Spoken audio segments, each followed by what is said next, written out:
With OBN's English News. The House of People's Representative has approved draft proclamation for the ratification of African Continental Free Trade Area Agreement.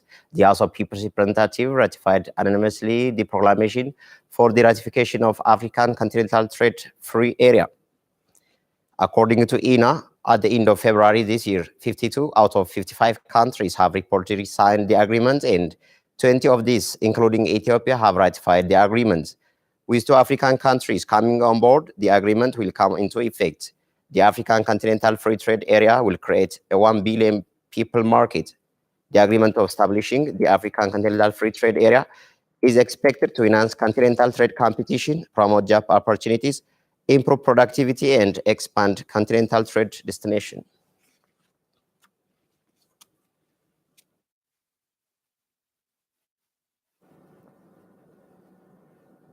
Prime Minister Dr. Abiy Ahmed praised United Arab Emirates' efforts and its international humanitarian initiatives in promoting the values of cooperation for common concern.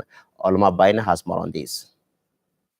Ethiopian Prime Minister Dr. Abiy Ahmed met with Sheikh Mohammed bin Zayed, Crown Prince of Abu Dhabi and Deputy Supreme Commander of the United Arab Emirates Armed Forces in Abu Dhabi. During the meeting, the two leaders reviewed the friendly relations and opportunities to enhance cooperation between the two countries in various sectors, especially in development, economy, and investment. The two leaders also exchanged views on the development of events and issues on the regional and international arenas, as well as a number of issues of common concern. During the talk, Prime Minister Dr. Abiy Ahmed praised United Arab Emirates' efforts and its international humanitarian initiatives in promoting the values of tolerance, coexistence, and cooperation among different people and cultures. He further stressed his country's interest in strengthening and diversifying its relations with the United Arab Emirates, which is an investment, economic, trade, and tourism hub, to support the aspiration of the two countries to achieve development and prosperity for their friendly people. Sheikh Mohammed bin Zayed Al Nahyan, for his part, pointed out the importance of enhancing the level of cooperation between Ethiopia and the United Arab Emirates to various new tracks that enhance the interests of both countries and amidst the aspiration of people of the two countries for development and prosperity. The Ethiopian Prime Minister and the Crown Prince also visited some of the athletes competing in the Special Olympic World Games at the Abu Dhabi National Exhibition Center. Prime Minister Dr. Abiy Ahmed is also on tour of region and on Tuesday visited Qatar, where he met with Emir Sheikh Tamim bin Hamad.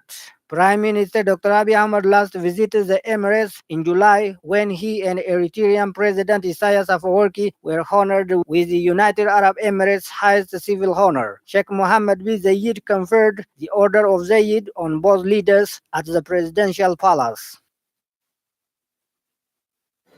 Scholars urged journalists to keep professional ethics while reporting. OBN has talked to scholars on ways of improving media professionalism. We have more on this. Media will make the public to aware on various social, political, and economic activities happening around the world. It is like a mirror which shows us to strive to show the public the bare truth and harsh realities of life. But in the context of our country, some media houses are deliberately reporting fake news and propagandas that will affect the culture of living together and tolerance among nationalities. Reporting fake news and propagandas will invite conflict among different ethnic groups. OBN has talked to media professionals and scholars on how to develop ethical professionalism. As a responsibility, what is expected from us is to be most objective and fair as a media.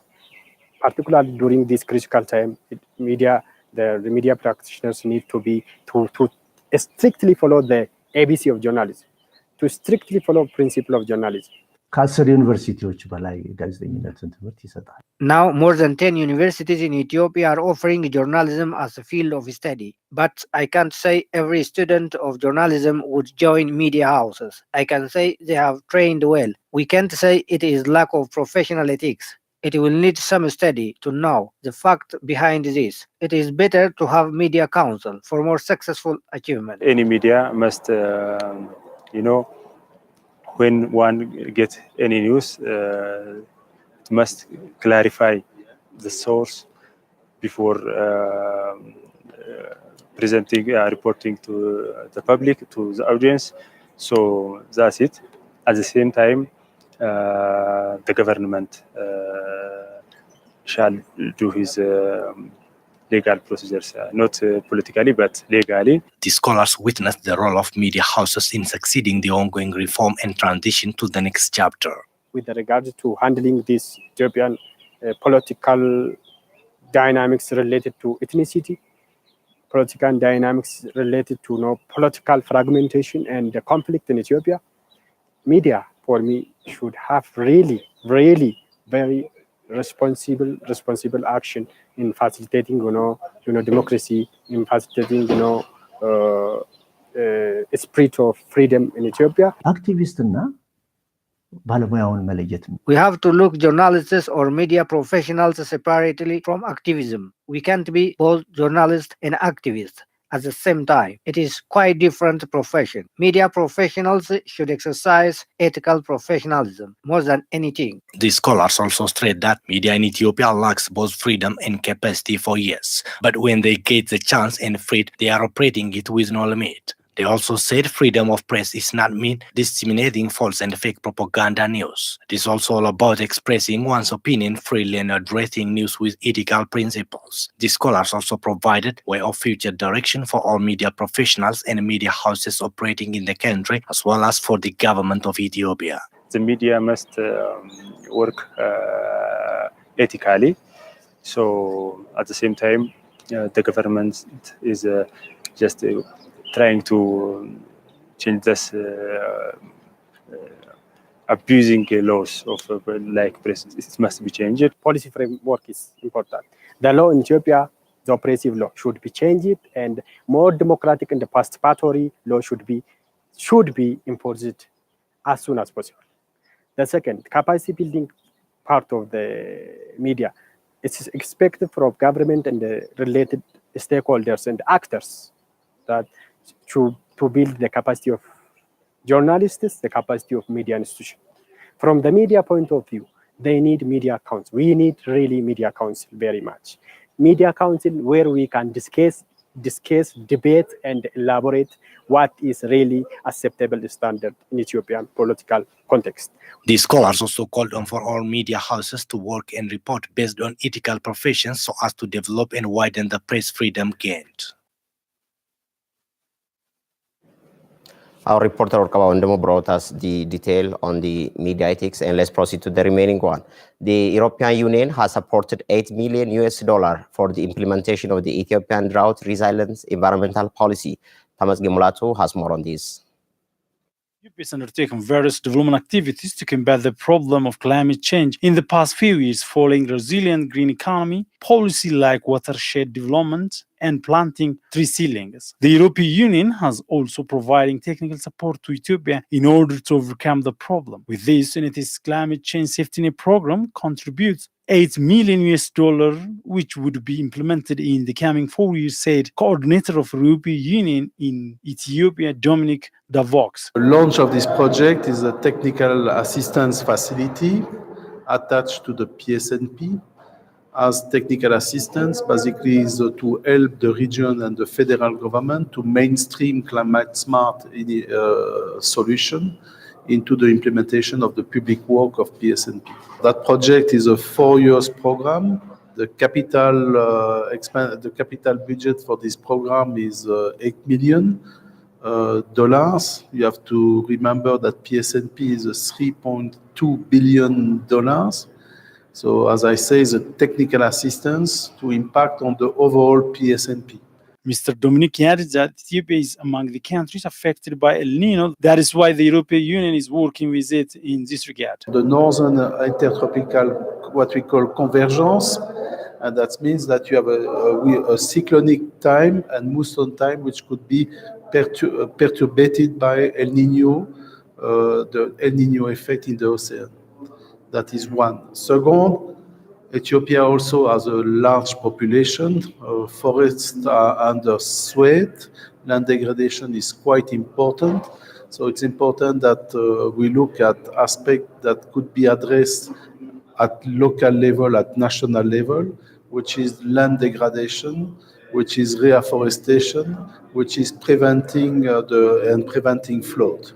State Minister of Agriculture, Dr. Kabargisa, said that Ethiopia is doing its level best to alleviate the climate change problem and all should do with maximum effort for the program. Federal irraa kaanee naannoo irraa godina irraa aanaa irraa akkasumas gamma gandaatti warri jiruu fi uummannis immoo wanni isaa laallatu kun all the government structure and the public should work in unison for the implementation of the program. If we do so, we can ensure our food security within a short period of time.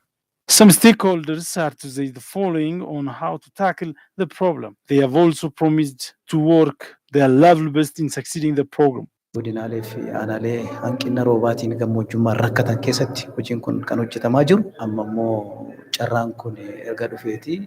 Previously, it was implemented in the rainfall scarcity areas, but now in all parts of our country. So, to overcome the problem of climate change, all should work with this maximum effort.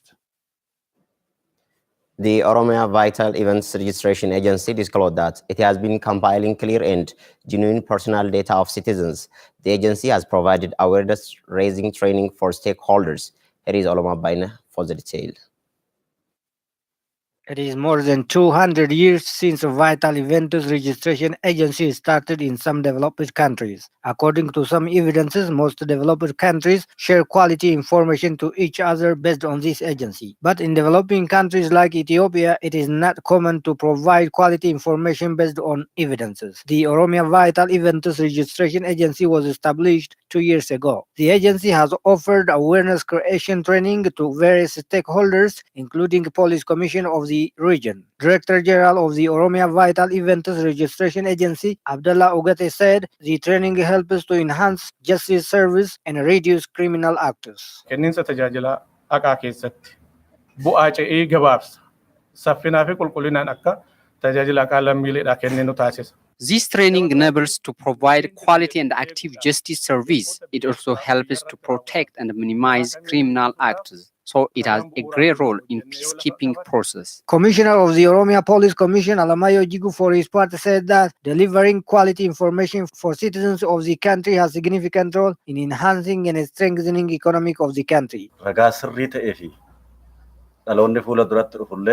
What we have been doing now should be a good ground for the next generation in organizing reliable and accurate information. Deputy Commissioner of the Oromia Police Commission, Ababa Lagasa, also said that the Oromia Vital Events Registration Agency has been playing an enormous role in supporting the Commission with various information. The establishment of this agency has a very important role in delivering quality information for justice institutions beyond its national importance.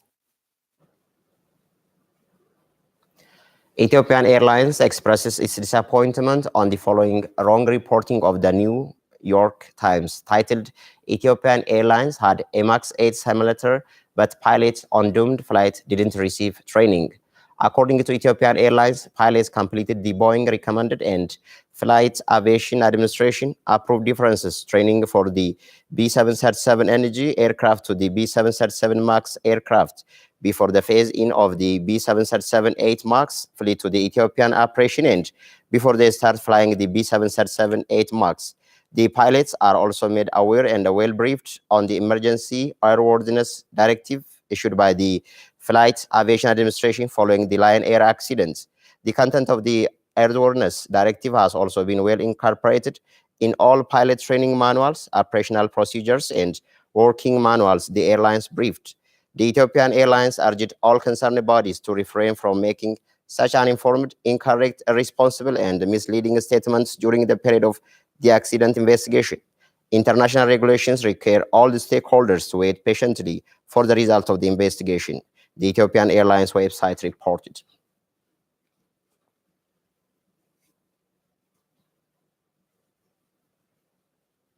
That brings us to the end for this news edition.